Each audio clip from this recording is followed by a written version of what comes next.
I've got Stu Jackson on hold, so I got to go to that. Let's come back to this in a Okay. couple of minutes because we have a guest holding here because there are a bunch of big topics that we have working all at one time. Another of them was the NBA's decision, in the big picture, a whole lot less consequential than this discussion, Right. but also somewhat controversial, at least in my view, deciding not to suspend Draymond Green for the incident the other night where he kicked Steven Adams in the private area. Stu Jackson is the former executive VP of the NBA. We used to call him the Dean of Discipline when he was in that role. He was the one who would be sitting, looking at the tape, gathering up all the information and making the decision on discipline like this. Stu Jackson, good enough to get up this morning and join us on the Shell Pennzoil Performance Line. Stu, Mike and Mike, how you doing this morning?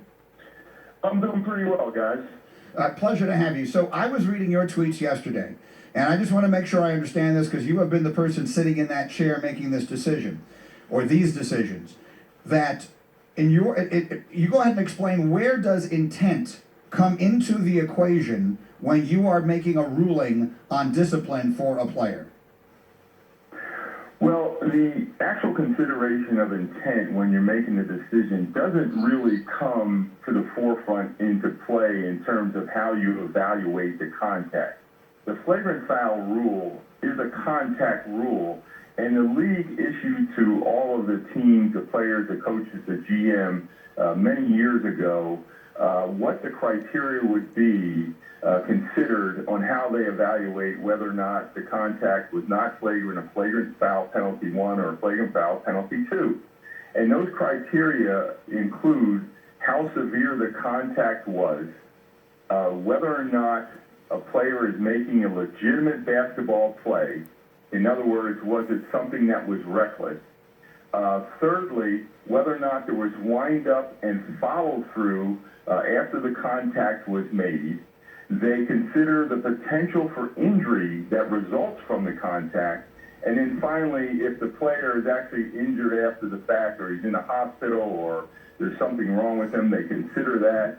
And they also consider whether or not the actual incident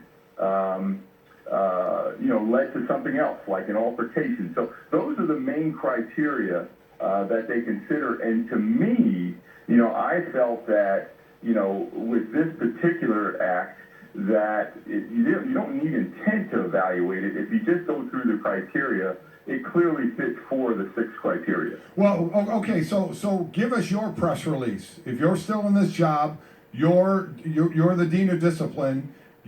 What would be your decision on this, and what would be your 2 or 3 line press release on why you did what you did? Well, if it were me, listen, for one thing, looking at the release yesterday, it had all the feeling that the NBA backed into a desired outcome here rather than arriving at a decision based upon the flagrant foul rule and the history of penalties with respect to flagrant fouls. So if you take the actual facts and the fact that 4 of these, criteria were met, and you look at the history of shots to the groin and the penalties that followed after those shots to the groin, my release would have said that it would have been upgraded to a flagrant foul penalty 2, and he would have received a 1-game suspension based upon the fact that he met all these criteria, based upon the history, and that would have been the release, not the one that they had yesterday. Mike and Mike, Stu Jackson, former executive VP of the NBA, saying he would have suspended Draymond Green for a game. Stu, you know what people around the sports world say, that the league handles significant players like this, like Draymond Green, who is a star player, differently than they may others. Where does that come in? When you're in the room and you're making the decision with whomever it is you're consulting, where does the magnitude of the player and the game, i.e. this is the conference finals, where do those things fit into the equation? Well, I can't comment on where they fit in today, but I can tell you in past history, the objective was always to try to achieve some level of consistency and maintain the competitive integrity of the game, which means that all players should be treated equally. Because we have to remember, when you're talking about severe contact in games, you're not talking about one star player versus another player. You're really talking about the safety for all players. But, given the ruling yesterday, it leads one to believe that there's this notion of a double standard.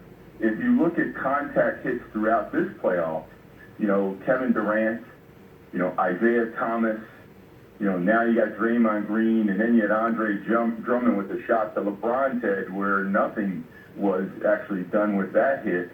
It leads you to believe that you're getting different treatment for different players in these playoff games. And, that's what concerns me. And you have to be concerned with the body to protect their safety. Oh no, we're losing the Yeah, phone. we're It's losing really a shame because Yeah. to try and see if we can't quickly get Stu back. In fact, why don't we take a break and see if we can get that working? Stu Jackson on the Shell Pennzoil Performance Line.